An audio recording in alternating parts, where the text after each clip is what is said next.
Sama-sama kita pada petang yang begitu indah ini berada di Masjid Asy-Syakirin dan semoganya insya-Allah kita semua menjadi antara mereka-mereka yang selalu bersyukurlah sesuai dengan nama masjid yang indah ini, alhamdulillah.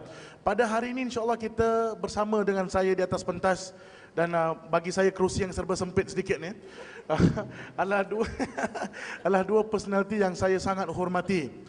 Yang pertama adalah Fadilatul Syekh Fadil Ustaz Kamur Zaman Afandi, seorang ustaz, seorang guru yang saya amat hormati meskipun tidak pernah belajar dengan beliau, tapi dalam ruang-ruang seperti inilah dalam perhimpunan kita banyak sungguh hikmah-hikmah yang beliau akan lontarkan kepada kita dan saya telah banyak mempelajari daripada insya-Allah. Dan Ustaz Kamur Zaman Afandi ini bukan calang-calang orang. Kita diberitahu diterbangkan daripada Jakarta semalam baru sampai. Kirakan orang Indonesia lah. Sebab itu pakai bajunya batik, subhanallah. Kalau saya daripada Malaysia diterbangkan dari Johor Bahru. Di sebelah kiri saya pula lah yang kata orang tu sangat popular juga, selalu masuk di kacamata TV dan radio, tidak lain dan tidak bukan Encik Khair kita daripada Suci Sukses, alhamdulillah. Tajuk yang insya-Allah sama-sama kita akan kupaskan adalah sebuah tajuk yang saya rasa selalu juga kita dengar, tapi kadang-kadang tak begitu nak faham sangat. Indah tapi rapuh. Alhamdulillah baru-baru ini telah sama-sama kita sambut Ma'al Hijrah yang baru ini. Dan sama-sama kita berdoa agar dengan kata orang tu dengan putaran hijrah yang baru ini, semoga kita akan menjadi seorang manusia ataupun seorang insan yang lebih dekat dengan Allah Subhanahu Wa Taala dan secara tidak langsung lebih dekat juga dengan keluarga kita insya-Allah. Amin ya rabbal alamin. Tujuan kita pada hari ini adalah untuk sama-sama kita bincangkan. Kerana kalau bagi saya kita nak bincangkan tentang hijrah, banyak sekali perspektif hijrah yang boleh kita raih. Sebagai contoh mungkin abang-abang kalau ingat semalam dalam khutbah kita bincang apa dalam tentang hijrah? Tentang sahabat Salman Al-Farisi, penghijrahan yang sangat luar biasa. Subhanallah. Tapi itu adalah sebagai seorang individu mengharungi segala unak dan duri, masya-Allah. Tapi pada hari ini kita nak lihat kita sebagai satu unit yang kompak, satu keluarga yang subhanallah yang Allah telah berikan kepada kita sebagai satu amanah dan secara tidak langsung satu nikmah juga. Jadi apakah sebenarnya sinopsis ataupun perkara yang bakal kita bincangkan? Seperti mana yang kita tahu, keluarga yang rapuh boleh digambarkan seperti mana rumah labah-labah yang indah dan teratur namun tidak kukuh. Realiti kehidupan keluarga sebahagian masyarakat kini pada zahirnya kelihatan lengkap dengan serba kemewahan dan sebagainya. Akan tetapi di sebalik kebahagiaan itu, di sebalik kesenangan itu, kadang-kadang lagi terdapat ruang kekosongan, ruang kekeliruan yang perlu saya rasa diisikan dengan pengisian imma kerohanian ataupun dengan kita mempertingkatkan ilmu agama secara tidak langsung, kebersamaan dalam ibadah dan sebagainya. Kerana macam mana kaya kita pun tapi kalau kita tidak involve akan ataupun kita tidak kata orang itu meletakkan Allah Subhanahu Wa Taala sebagai tiang ataupun landasan kita untuk kita hidupi ataupun harungi kehidupan kita, maka insya-Allah saya rasa akan tersasar juga akhirnya. Dan justru dengan itu, dengan kekuatan ikatan kekeluargaan, setiap ahli keluarga perlu memainkan peranan memberi sokongan dan galakan pada satu sama yang lainnya dalam penghijrahan kepada keluarga yang berdaya tahan insya-Allah.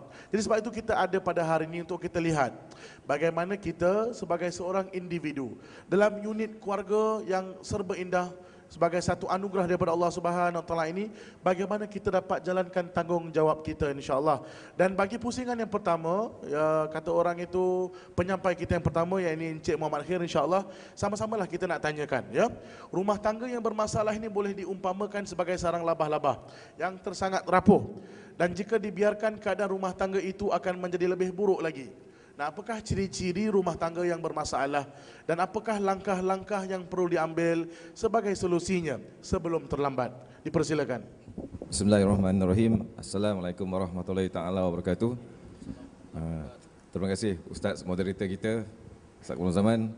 Saya pun tak tahu yang beliau ni rupanya dah lama di Jakarta, jadi orang Indonesia. Baik, saya terus masuk ke dalam persoalannya, iaitu bila kita cakap tentang ciri-ciri rumah tangga yang bermasalah. Di antara bila kita kata ciri sambil bermakna ciri itu kita boleh nampak.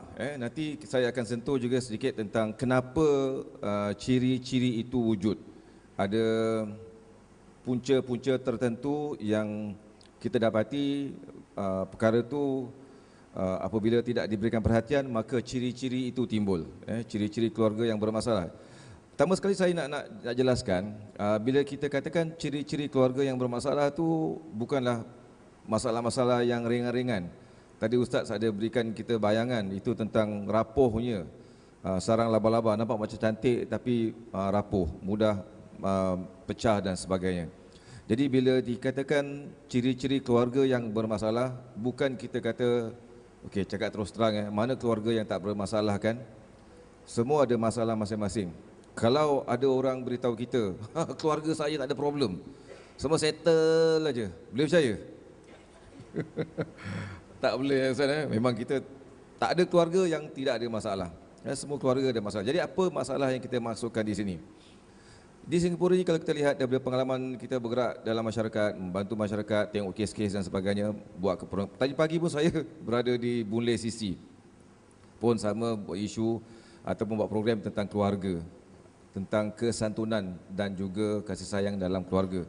Bila kita mengatakan masalah keluarga, saya rasa kita juruskan kepada masalah yang pertama sekali membawa kepada perceraian. Saya rasa itu lagi senang. Jadi kalau kita ambil umum saja masalah, saya rasa pun susah. Yang keduanya, bukan setakat bercerai saja, tetapi anggota keluarga yang terlibat dengan masalah-masalah berat. Contohnya masalah dadah misalnya kata. Contohnya lagi masalah yang tak nampak macam dadah tapi kesannya begitu mendalam kepada nasab kita. Kita ni sepatutnya nak pelihara nasab kita, bermakna kita punya keturunan. Dadah ni, bila seseorang tu mengambil dadah, nampak je stone. Walaupun sekarang dadah ni berbagai-bagai macam dadah. Hari tu Khamis malam Jumaat, saya biasa kalau Khamis malam Jumaat ni ada program untuk keluarga khas, di mana kita ada bincang juga tentang isu dadah kat situ. Sekarang dadah kita tu bukan macam dulu. Dulu dia chase the dragon, tahu tak chase the dragon? Tak tahu Dia kejar dragon lah. Dulu orang isap dadah Ustaz asap tu je sedut. Sekarang dia tak main asap. Dia main apa? Dia main pil. Jadi dadah berbagai jenis bentuk dadah. Apa pun jenis dadah, bila seseorang tu mengambil dadah, ada ciri-cirinya, ada tanda-tandanya. Masalah yang ketiga yang saya nak bawa ke sini, yang pertama saya katakan perceraian. Yang keduanya terlibat dengan masalah-masalah besar. Ketiganya, itu di antara masalah besarnya adalah masalah yang melibatkan nasab. Bermakna nasab itu tercemar. Apa dia? Apabila anggota dalam keluarga tu cakap kasarnya berzina, natijah daripada zina tu dia tak sama macam natijah dengan dadah. Terutama kalau anak tu anak lelaki. Anak lelaki bila dia berzina tak nampak Ustaz. Ada siapa pernah nampak anak lelaki berzina je lepas tu mengandung? Ada. Boncit je perut je. Itu kalau dia makan haram tu mungkin dia boncit lah. Yang cakap saya ke? Oh sorry, tak perasan juga. Boncit pelan-pelan sikit Tak ada, Ustaz bukan boncit. Saya biasa macho. Ustaz sihat, macho sikit. Alhamdulillah. Kenapa saya bawakan perkara ini? Kerana perkara-perkara inilah yang biasanya saya kendalikan, yang saya hadapi, jumpa sendiri. Yang mana saya lihat tadi sementara kita berbual sebelum kita turun ke sini, saya nampak perkara-perkara tu kalau kita lihat di kalangan masyarakat kita, bagi saya ini satu masalah yang meruncing. Ramai orang tak nampak, tak perasan kerana dia bukan masalah macam dadah. Okay. Dan isu ini melibatkan juga isu-isu yang amat sensitif di dalam masyarakat, bukan setakat masyarakat Melayu sahaja, tapi juga masyarakat yang bukan Melayu. Saya buat program dengan Om Putih. Om Putih ni, Angmoh. Alah, dia pun sama. Kita ingat dia tu open-open, terbuka-terbuka. Rupanya bila saya buat program kekeluargaan dengan mereka, nilai-nilai tertentu tu, terutama tentang nilai-nilai isu-isu tentang intimasi ni, dan hubungan antara mak bapak dengan anak-anak tentang isu-isu yang melibatkan nasab ni, iaitu sexuality tu, pun mereka pun ada reservation. Dia punya malu-malu tu ada. Bukan tak ada. Jadi benda ni bila saya buat program dengan tak kira masyarakat Melayu ke India ke China ke Orang Putih ke dan sebagainya itu, benda tu lebih kurang sama. Jarang dalam rumah tangga perkara-perkara itu diperbualkan. Kenapa? Malu Ustaz. Malu. Okey. Dadah memang orang pun jarang berbual. Tapi banding isu dadah dengan isu nasab tu, zina dan sebagainya itu, mana lebih mudah nak berbual? Isu dadah ke isu pasal sexuality? Mana lebih senang? Dadah ke sexuality? Dadah, kalau tengok soal khabar, ni kau tengok ni, dia berbual tau. Yang paling orang seram, banyak ibu bapa seram nak berbual tentang isu sexuality ni adalah takut anak tanya, mak macam mana? Apa nak jawab? Itu contoh. Jadi bagi saya, bila dikatakan keluarga bermasalah tu di antara perkara-perkara yang boleh kita juruskan, okey, saya rasa itulah di antara perkara-perkara yang boleh kita katakan. Ada juga isu-isu lain yang berat, contohnya masalah kewangan, kita juga sentuh nanti. Okey. Jadi apakah ciri-ciri keluarga yang bermasalah yang terlibat dengan hal-hal perceraian, masalah dadah dan juga masalah sexuality contohnya. Pertama sekali ciri-cirinya adalah mak bapak dalam rumah tangga tu, mereka tu tidak berkomunikasi dengan baik. Apa yang saya maksudkan dengan komunikasi, bukannya mereka tak berbual. Mereka berbual, tetapi perbualan mereka itu, kalau cakap kasar Ustaz, merepek. Bermakna mereka itu tidak menggunakan anugerah mulut yang Allah berikan kepada mereka, anugerah telinga, anugerah mata, anugerah segala panca indera yang Allah berikan kepada mereka itu untuk mereka gunakan untuk menggarap sekitaran dan kemudian membimbing anak-anak. Itu tak berlaku. Yang berlaku dalam rumah tangga seperti itu adalah carut mencarut, maki memaki. Itu biasa saya jumpa Ustaz. Boleh tak anak tu maki mak? Betul Ustaz? Ini memang dah dekat, kiamat dah dekat. Anak boleh maki mak. Kenapa? Itu banyak je punca dekat bawah tu. Jadi isunya yang saya nampak tanda-tanda keluarga bermasalah Ustaz, yang paling gempak sekali, yang paling nyata sekali isu komunikasi. Pertama sekali antara suami isteri, ayah dan ibu. Keduanya masalah komunikasi antara ayah ibu dengan anak-anak dalam keluarga tersebut. Dalam kes-kes yang saya pernah handle yang kalau orang kata apa, kalau semangat tak kuat boleh pingsan. Lemah semangat dengan kita. Kalau tengok kita tak percaya, bila kita tengok di TV, ada kalanya story-story kat TV tu biar betul ni, tak ada lebih dia lah, bohong je. Tapi kalau kita lihat sebenarnya isu tersebut yang mungkin dipamerkan di TV itu nampak macam dongengan, tetapi saya on the ground saya jumpa bukan dongengan. Ianya realiti tu Ustaz. Okey, saya nampak kerana kurangnya berkomunikasi antara ayah ibu, di situ kurangnya juga ayah ibu memainkan peranan untuk menanam nilai-nilai yang murni ke dalam diri anak-anak. Kenapa mereka tak tanam? Itu pun isu lagi satu Ustaz. Kerana mereka tu kurang ilmu agama misal kata. Walaupun saya pernah jumpa, ada ilmu agama pun tak boleh juga, minta maaf. Sorry minta maaf lah. Okey, saya pernah jumpa juga kes-kes di mana nampak dari luar okey Ustaz. Tapi bila kita masuk dalam rumah tangga je, okey, op. Kerana ada isu-isu tertentu yang mereka juga tidak settle. Jadi saya nampak ciri yang pertama adalah isu tentang komunikasi. Di antara isu komunikasinya adalah, saya kadang-kadang tadi pagi saya seminar yang saya kendalikan adalah tentang kesantunan. Rata-rata di Nusantara ni orang Melayu, kita seakan-akan berbangga dengan bangsa Melayu yang katanya kita ni berbudi bahasa. Kadang-kadang bila orang cakap gitu, saya macam nak ketawa tau. Kalau pakai kasut macam saya metul tu nak ketawa-ketawa gitu. Orang kata begitu. My toes are laughing. Kenapa? Ada kali saya lihat macam mana anak-anak tidak renggang dengan mak bapak. Kenapa tau? Kerana sama ada ayah ataupun ibu. Okey. Terutama saya nampak ni, kadang kes-kes ni banyak buat ke ibu juga. Jumpa anak aja. Tahu pula balik. Kadang-kadang anak tu dah balik tau. Dah balik. Kalau saya jadi anak, aku dah masuk rumah apa? Dah tentulah aku dah balik kan.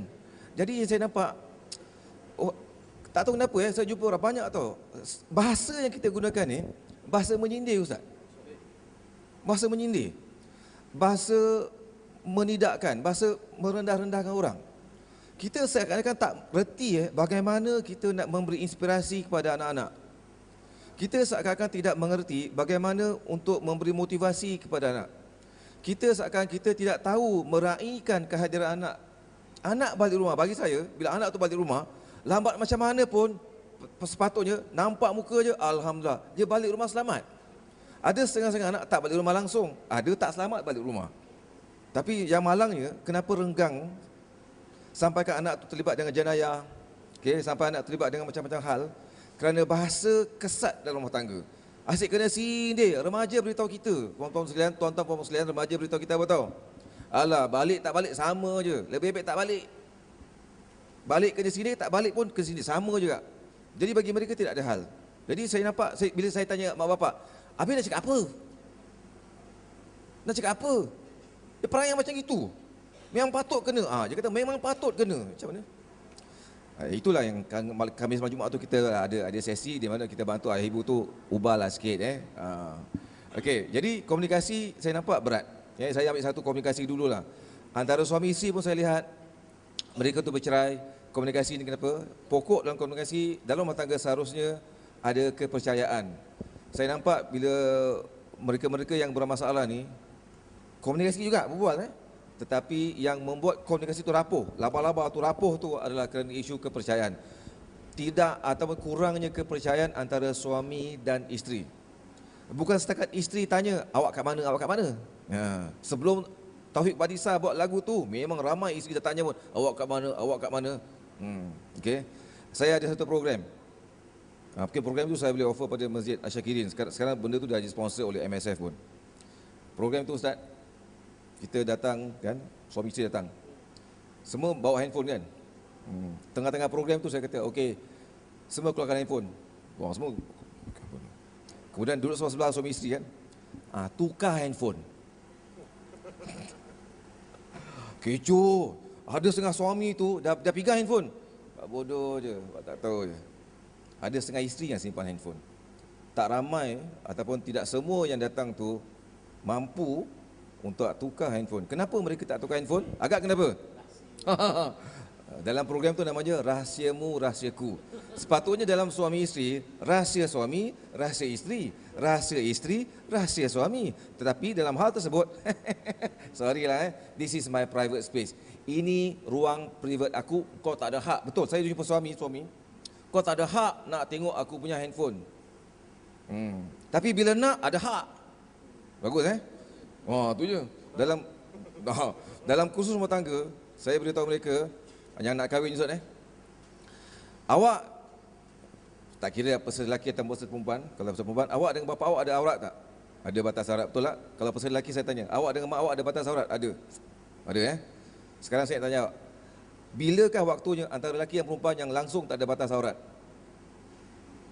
Bila kahwin Ustaz kita antara kita dan isteri dan suami ada batas aurat tak?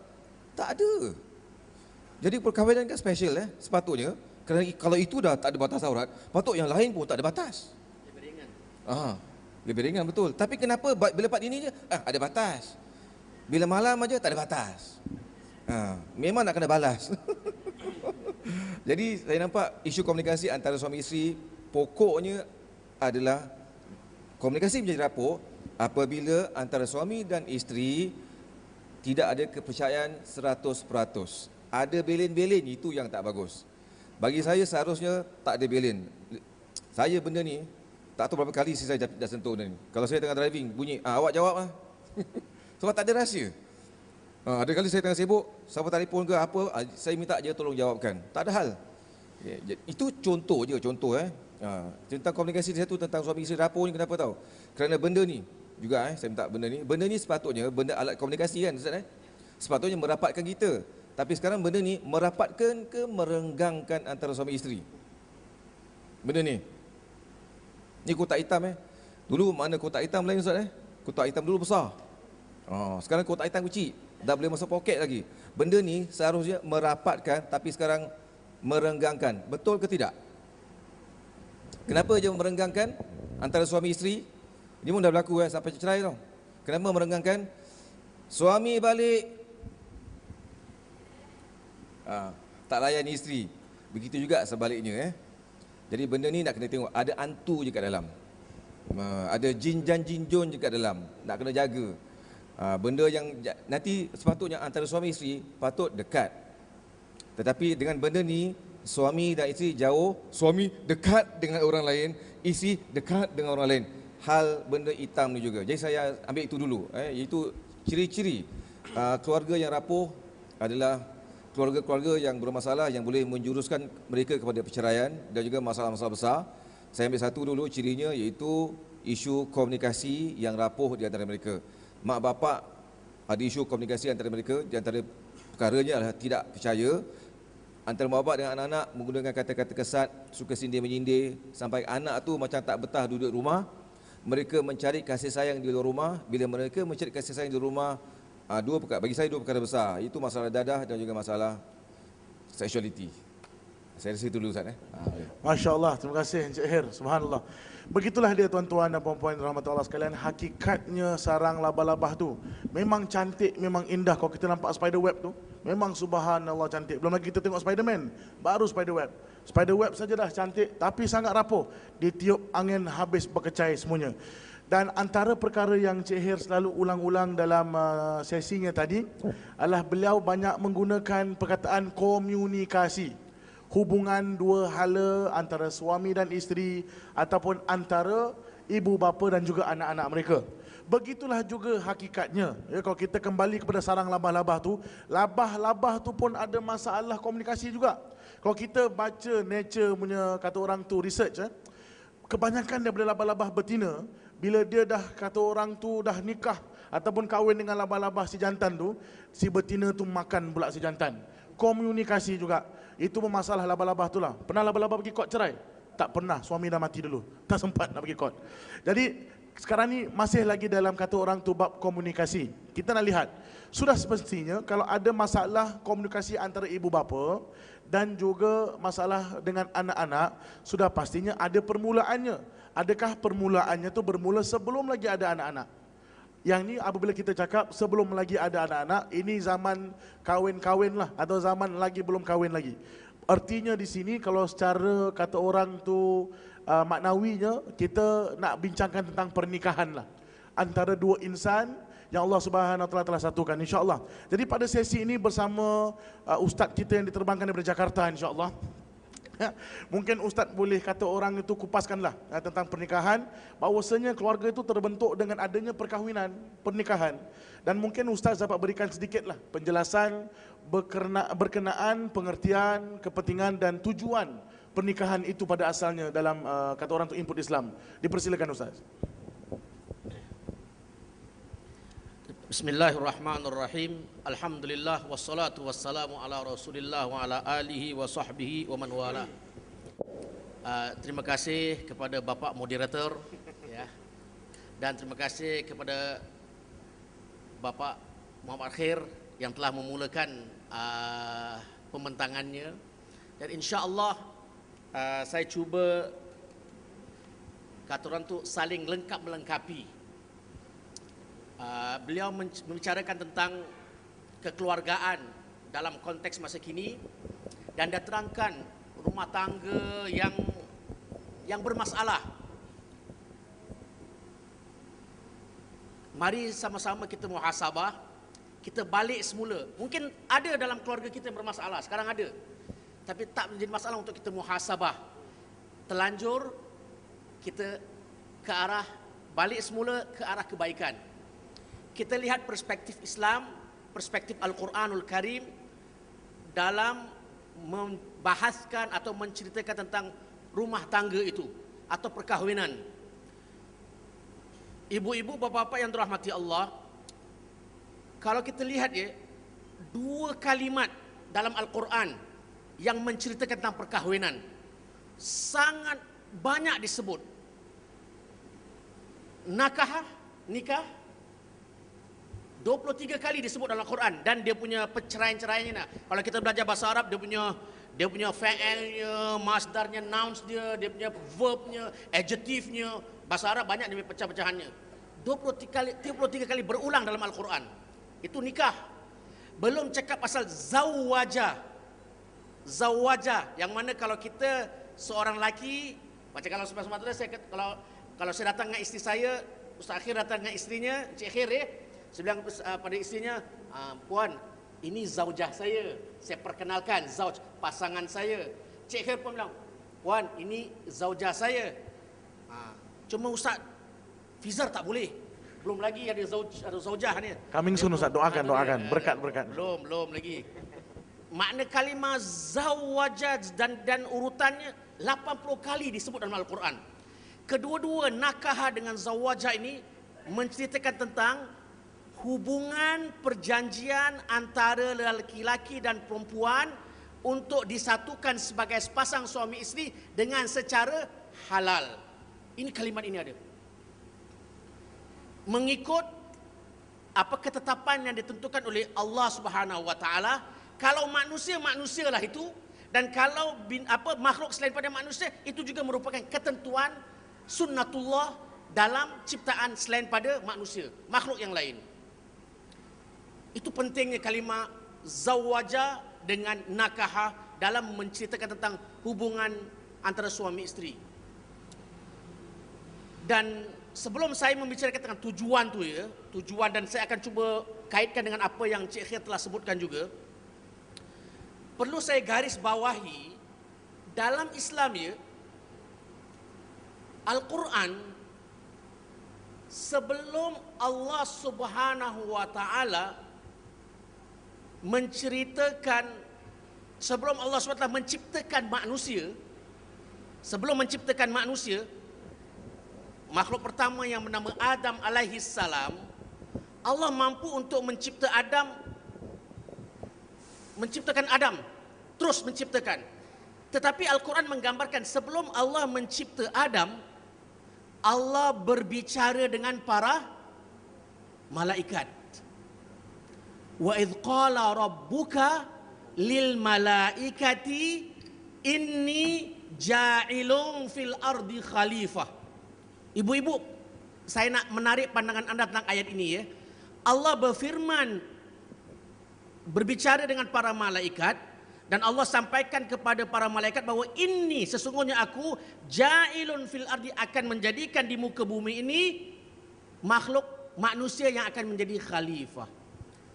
Lihat kalau Allah Subhanahu wa taala dalam nak mencipta Nabi Adam, dia berkomunikasi dengan malaikat, dan kita sebagai suami isteri seharusnya meneruskan that kind of communication.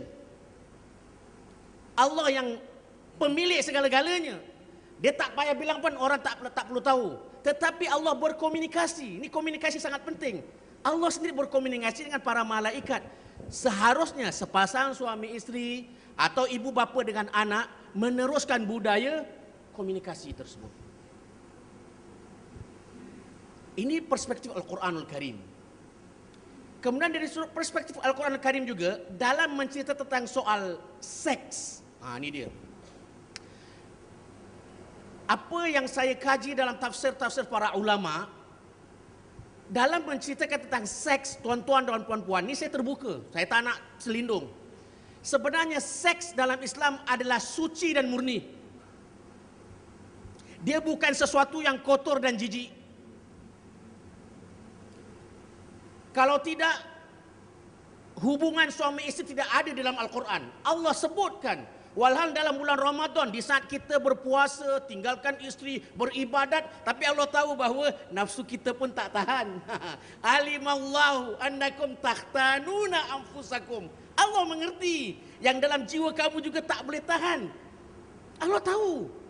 Itu cerita pasal seks. Sebab tu al-ana, waktu malam Allah kata basyiruhunna, bergaulah kamu kepada isteri kamu di waktu malam, malam Ramadan. Allah tahu siang kita puasa, kita bekerja, kita baca Al-Quran, kita iktikaf, tapi perasaan kepada isteri pun ada jiwa tu. Allah Maha mengetahui sebab dia mencipta manusia. Tapi Allah mengatakan, yes, perlu sabar. Tetapi waktu malam